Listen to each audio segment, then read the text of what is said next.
Hi there guys, welcome back to another episode of Rock Plays. Today I'm going to be doing something a little different than my normal videos.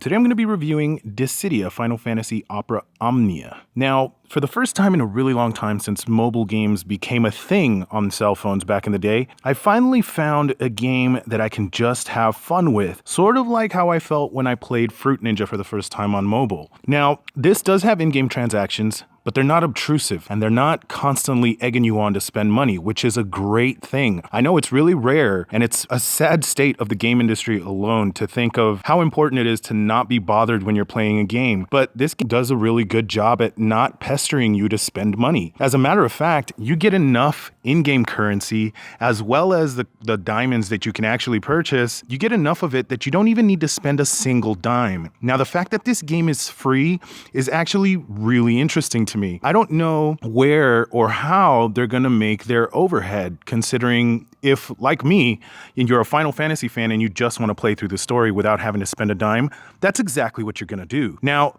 the gameplay mechanics of this game are a lot like Final Fantasy Tactics without the gameplay being just like Final Fantasy Tactics. Now, what I mean by that is that there's a lot of micromanagement between weapons, items, and armor. And each thing can give you a passive ability or a limit break. Each character from every Final Fantasy has a super, so to speak. You have the option to do these draws, daily draws, where you can draw these they're loot boxes essentially, and you have the chance of getting a gold weapon for each character the more you draw. Now, there's a lot of events in this game. They've even added co-op play, which I myself haven't tried yet, but I'm really interested in knowing how that goes. So I might give that a shot and might actually stream that when I do it. As you can see in my main menu, I have a lot of the characters, a lot of my favorites anyways. I have Cloud, Terra, I have Zidane, I have Edge, and several others. I know I have Cecil.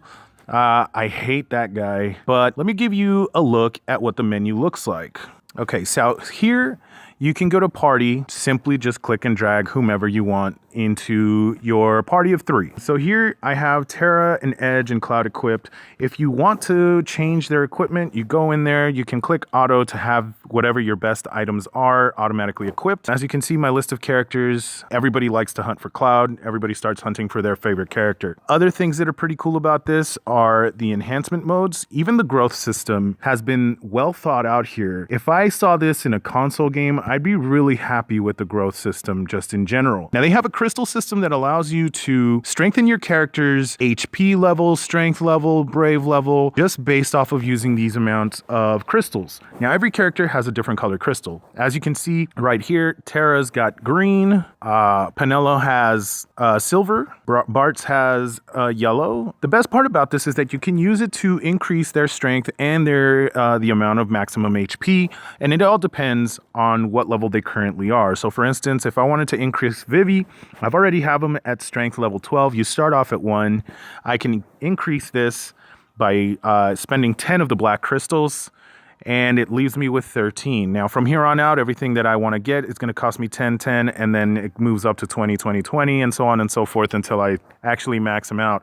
I don't know where they max out at. Let's take a look here. It looks like they max out at 50. So by the time that comes around, we'll see. So that's part of the growth system here. You can also enhance the weapons that you receive. So here I have 2-star rated weapons and 3 and so on and so forth. Now you can pick a weapon, go into it, and spend a certain amount of crystals on it. And what you do is you break down old weapons that you no longer need or you don't feel like you're going to spend money on or sell or whatever. So say I put 6 weapons into the Argentic daggers. So what you do is just click yes twice, and it tallies up how much more you added to it. So your initial brave is 29. So this added, just a little bit.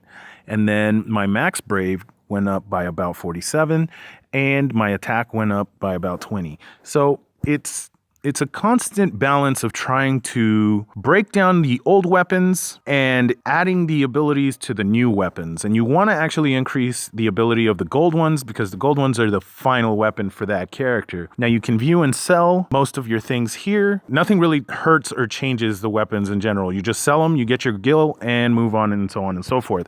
They also have summons here. Now the summons here don't work as traditional summoning characters. You summon them and they all heal you. They hurt the enemy for for a solid amount. The most important thing they do is they give you buffs. Right now I have Odin equipped. He raises my attack by 20%. They also increase your brave levels. Now they all give you something in particular. Some heal more than others, and others give status effects like frozen or paralyze or burn and so on and so forth. Now the game itself is solidly impressive. On a graphical level, I never actually thought when I downloaded this game that I was going to get greeted with a world map that's pretty big by mobile standards.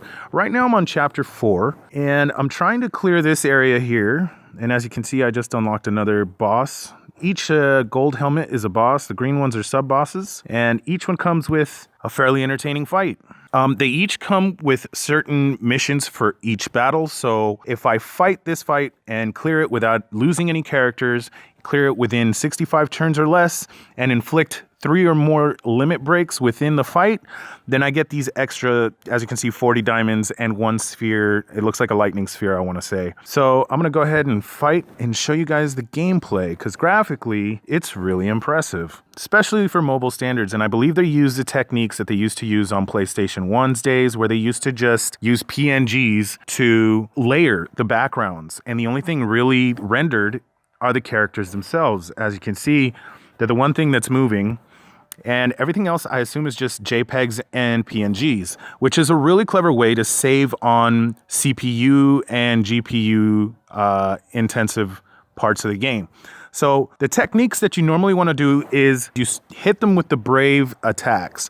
With brave attacks, you get to break those limits in general. Once they're broken, oh, see, he almost broke me. But see, now you attack them, they're broken. Now that he breaks, you use the HP attack and attack their HP directly.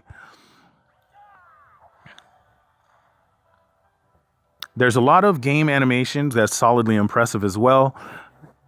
And this guy, I don't like this guy right here. We're going to want to break him before he does anything dumb. All right, that's fine. Oh, look who's up. So we're going to break this guy. And she's going to break him.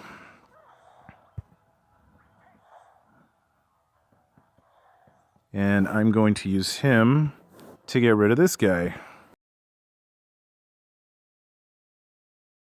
And she's going to kill this guy.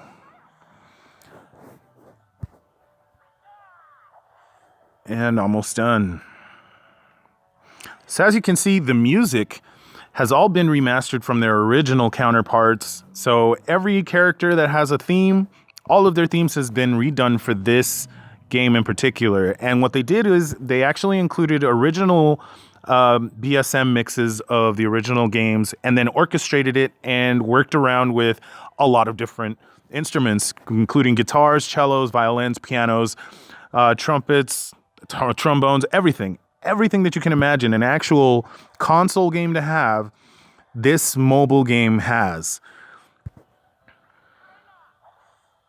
Which is just shocking when you think about it. Then they have these group combo limits. It's just a solidly well-made game. Now, coming from Square, most of the mobile games that I've played from them have been really miss, not really even hit.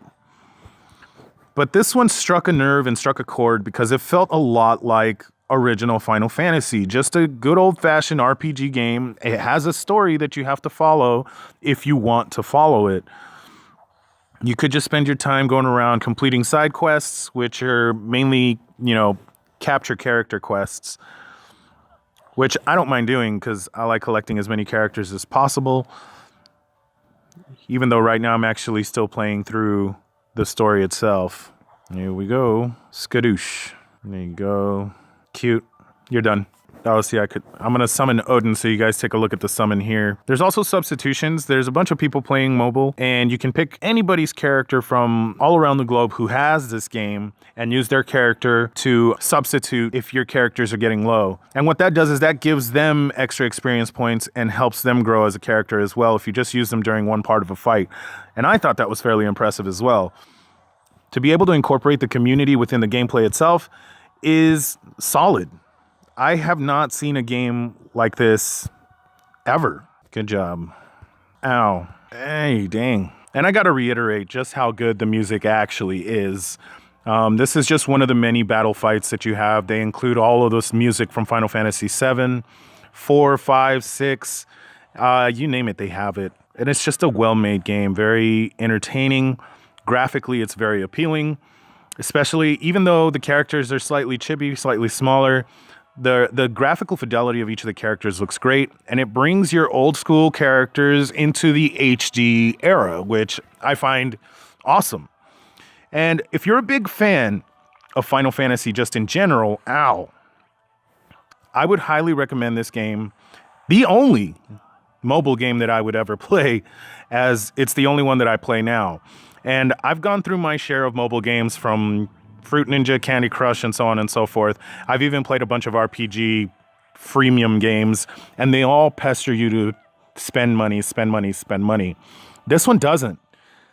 This one, you actually have to go into the shop itself. You have to make the decision, the conscious effort. You can't even push the button on accident. But yeah, you have to make a conscious decision to want to spend money on this game in order to spend money on it. And I think if you have money to spend on this game, then by all means, support the devs. This is very fun. But if you want to just play a good old-fashioned turn-based RPG game with a lot of micromanagement that's fairly entertaining and the growth system that's very engaging, then I would highly suggest this game. On a scale from 1 to 10, I give this game about an 8. There's still some things that I'd like to see, but then again, I'm not done with the game, so I might do a new review on it after I'm done beating it. So if you like this video, put a thumbs up right there. Remember to hit that bell and become part of the notification squad. And remember to play like it's your last day, and as always, I'll catch you in the next video. Thanks for watching Rock Plays.